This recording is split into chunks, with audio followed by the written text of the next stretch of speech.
Okay, first of all, look at how much this grew. Look at this boy. So cool. Love it. Alright, let's get to the video. Hi everybody!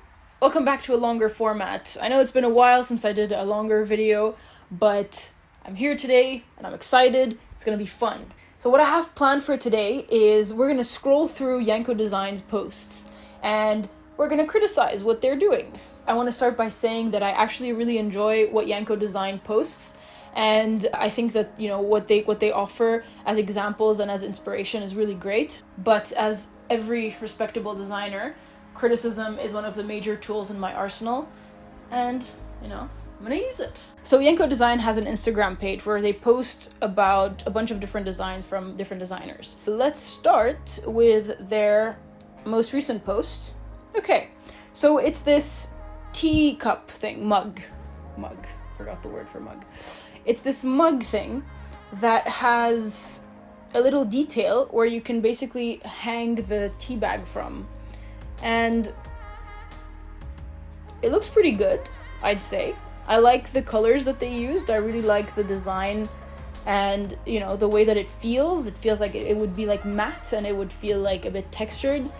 That's pretty cool. Yeah, there's a little like a little wedge where you can hang the tea bag from. So, okay, my first thing with this is, all right, cool, yeah, awesome. This problem is actually, like, this is a tiny issue, but it is annoying. Like, you know, when you have your little tea bag and then everything falls into the water, everything's wet, you pull it out, gross. But I don't know that this design would actually solve anything, because the actual problem is that there's no counterbalance, so the tea bag will get wet and heavier, and then the little tag at the back is not going to get heavier, and I don't think that this little wedge actually solves that issue. Although I really like simple designs, as they explain in their description, I really enjoy simple designs and simple solutions, but I don't know that this would actually solve the problem. I guess if you have your thumb like that the whole time, but I don't know. It's all right. It's all right. Let's move on. All right. What else can we look at? The next design. Oh, okay. Let's look at this bike helmet. So, all right. First impressions is looks pretty cool, out of the ordinary. Why not? Looks great. Let's read the description quickly. So this innovative bicycle helmet was designed with the Voronoi 3D technique. It utilizes fewer materials, in turn featuring a lightweight form and guaranteeing safety. The 3D printed outer shell features the Voronoi? Do you guys know what Voronoi is? Patterns, and shows better stability and resistance to external forces. Okay. Alright. I think it looks really cool. Oh, and you have an image showing the side view. Pretty cool. So this is actually, I really like this. This is kind of like biomimicry, in that it maximizes efficiency with a minimal amount of materials. Minimal. Oh, it's pretty cool because you guarantee safety. There's still this barrier that'll make sure that, you know, your head is protected somewhat, at least more than if you weren't wearing a helmet. I don't know what the Voronoi 3D technique is, but I'm guessing it uses generative design, and in theory, I think that it also, the shapes are inspired by different structures we have in nature. So, for example, human bones are porous, and they have like these little air pockets, but the structure around it is sturdy enough so that your bones can be resistant and actually hold your body up. This is pretty cool. I really like this helmet. Maybe one critique would be that it's a bit bulky, but I guess every helmet is a bit bulky. I don't know. I kind of like this one. I don't have any negative comments. Let's move on to the next design. All right. Let's look at this one. What is that? Okay, I think this is more of a statement than an actual design. Let's read the description. Inspired by the image of travelers perched and sitting wearily on their suitcases, while waiting for the next leg of their journey to begin. Naoto Fukasawa designed the Rimowa Chair. This amusing aluminum-clad furniture piece can be referred to as a suitcase chair. So exactly, it's a furniture piece. It's not really like a practical design. I really like it. It's funny because it's true. Like, people are usually like perched on their bags. I know that I do it. Like, I'll just sit on my bag and then I'll realize I'm completely smushing it. I mean, you know, as a design, it's obviously problematic, but as a statement piece and as a comment, it's actually pretty funny, and I kind of like it. Nice one. All right, what else can we look at? This one. I quite like this one. When I first saw it, I liked it. Actually, I'm gonna like it now. Great. So the description reads, designed by Brett Armstrong, the Waffle Bench looks much like a waffle, and it seems as if the legs of the bench are being pushed through the grids. The result is a geometrical, intriguing, and somewhat satisfying furniture design. I absolutely agree. It looks like the metal, you know, like when you press down like a shape on Play-Doh and it takes that shape, kind of looks like that. It looks pretty cool. I like it a lot. Yeah. It looks pretty cool. I mean, okay, the bench on its own, it's like very designy. Okay, so this design is very like, you know, wanting to look good for like something like AD magazine or something. But I think that in reality, it wouldn't be the most comfortable bench ever because of the grid lines, you know. I think that it wouldn't be comfortable for your butt. It's not very ergonomic, and metal is not the most comfortable thing, and you don't really have a surface. You have like a tiny bits of surfaces, so I think that in that aspect it wouldn't be the greatest bench, but it looks pretty cool, and I really like this green version. I really like that color. Looks great. Awesome. Okay, let's do maybe a final one. There was one that I wanted to comment on.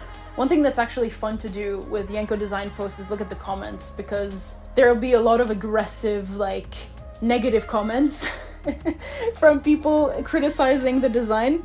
So maybe we can do that for the next post. Let's look at this. I'm not actually sure what it is. All right. So this says, a finalist of the Lexus Design Award 2022. Congrats. Sound Eclipse lets you convert outside noise to tranquility. The Sound Eclipse follows the LDA theme of enhancing happiness in perhaps the most relatable way. Designed by Kristina Loginova and Shamil Sahabiev. I'm sorry. It's a device that eclipses sound and can be placed on half-open windows. The microphone of the back of Sound Eclipse captures the noise, while speakers emit sound waves of identical amplitude to the original noise but of inverted phase. These waves combine and cancel each other out. It can even identify and handle different sounds differently. So theoretically, the Sound Eclipse would cancel out traffic noise, but not music playing on your laptop. This is kind of like noise-canceling headphones, but for the room. It's a cool idea. That would be really awesome if you could cancel out traffic noise and, you know, like outside noise. That would be really cool. I'm not sure about how much this actually works. Oh, there's a little video. Light. The stronger the noise, the brighter the light, and the display indicates the noise level in decibels. When the device is on, noise starts to decrease and the brightness of the light comes down. We've analyzed the device idea and turned noise, the brighter. So yeah, okay, I see the idea. It looks really calming. Why not? In theory, it's a cool idea. It's a nice problem to want to solve. But I don't know how well it would actually work. It's kind of like those, I don't know if you guys have seen those air purifiers that you can hang around your neck and like walk around in the city, and the designer is suggesting that air purifier could purify the air around you as you're walking in the street. I have a lot of doubts about actual like functional aspects of that device. I don't think that it would actually work like noise cancelling headphones. So it's a cool idea, but I don't think that in actuality it would work. Let's look at this one maybe. All right, let's look at this one. Okay, so let's read the description. This instant noodle's water-soluble packaging becomes its sauce. The very concept of packaging instant noodles in plastic is baffling to me. The noodles take barely 5 minutes to cook, another 5 minutes to eat, but the plastic packaging takes nearly a century to biodegrade. Up till here, absolutely agree. Sounds really odd, doesn't it? Well, for Design Holly, a product design graduate from Ravensbourne University, London, it seems like a problem that definitely deserves fixing. Ground's clever little solution eliminates plastic and replaces it with something much more sensible, an edible, water-soluble, gelatinous skin that actually turns into the noodle broth when dipped in water. The dissolvable noodle packaging finds a unique, no-waste packaging solution for instant ramen. Instead of wrapping the noodles in layers of plastic with an extra plastic sachet filled with the tastemaker powder, Holly decided to develop an edible, spice-infused biofilm to package the noodles in.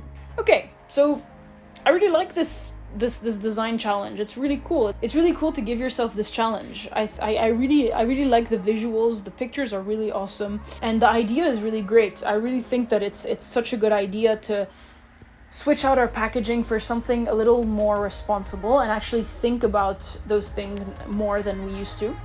The thing with food, though, is that it's very complicated to come up with something that will actually hold up, because ramen noodles are an industrialized item. So I think this could work for like more high-end ramen noodles, less so for ramen noodles that are industrially produced in factories. Amazing, such a brilliant idea, that's great. And this packaging will put in shops where it will be contaminated from handling and things, and then you put it in a bowl and then you have a broth filled with God knows what. Good concept, but it won't be practical.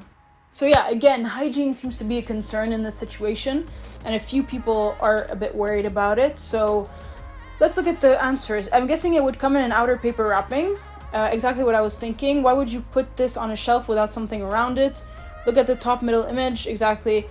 Yes, the intention when I designed this is to have external plastic-free packaging for hygiene. Unfortunately, the images showing that aren't included in this post. Now that makes more sense. Then why not just use the plastic-free packaging unless the flavor packet is infused into the gelatin? So then we're saving on the plastic sachet. Exactly. I think that's what the idea was. So that was all the posts that I wanted to look into. Some critiques, some cool designs. There are lots of cool things to look at. If you enjoyed this video, maybe I can do a more stuff like this in this format. If you have any pages that you actually want me to look at, I can do that too. Maybe we can get into more like specific critique and discuss them together. Let me know in the comments what you thought. Do you agree with the criticisms I made? Do you have other critique? Let me know in the comments below. And if you enjoyed this video, like it, subscribe, and I will see you in the next one.